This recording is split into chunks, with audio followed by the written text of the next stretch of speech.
Palipat-lipat na ako ng paaralan. Meron pa bang kasiyahan? Unang tungtong, takot at kaba ang nadarama. Natatakot ako na baka ako'y kakaiba, lalo pat wala pa akong kakilala. Akala ko tulad lang din ng mga nalipatan ko na mag-aaral lang, wala nang ibang kasiyahan pa. At doon ako nagkakamali. Hindi ko namamalayan, pero sa pagdaan ng ilang araw, unti-unti kong natatanaw na ang aking lungkot ay napalitan na ng kaligayahan. Hindi ko man kayo nakasama ng 6 na taon, pero parang isa tayong pamilya simula pa noon. Sa silid nating mawala palengke sa ingay, sa recitation na madalas sablay, sa bawat kwentuhan na punong-puno ng kalokohan, at sa bawat dramahan ng puno ng yakapan at iyakan, ay nabuo ang ating samahan na malabo kong makalimutan. Ang daming ala-alang nabuo, ang dami ding inayos na gulo, at ang daming guro ang napataas natin ng dugo dahil sa katigasan ng ating ulo. Madalas tayong napapagalitan at napupuri rin naman.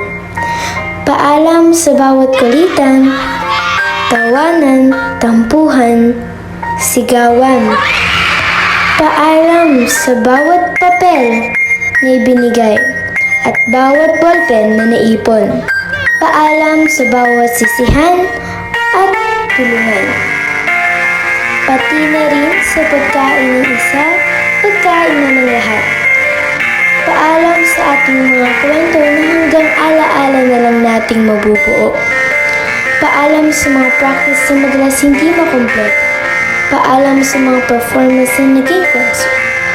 Paalam sa mga report na binabasa lang. Paalam sa mga project na may basa lang.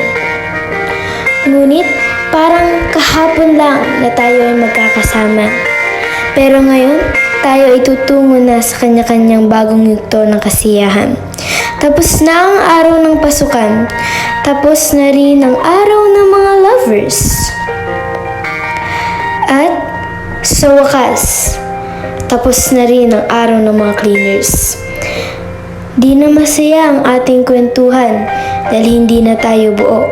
Malungkot man pero kailangan nating maging masaya dahil kinaya natin ng sama-sama. Paalam sa mga minamahal naming guro. Maraming salamat po. Hindi man nakalahad lahat dito ang pagsasamahan natin ng 2 taon. Pero lahat ng iyon ay lagi nakatatak sa aking puso at isipan. Hanggang sa muli, classmates.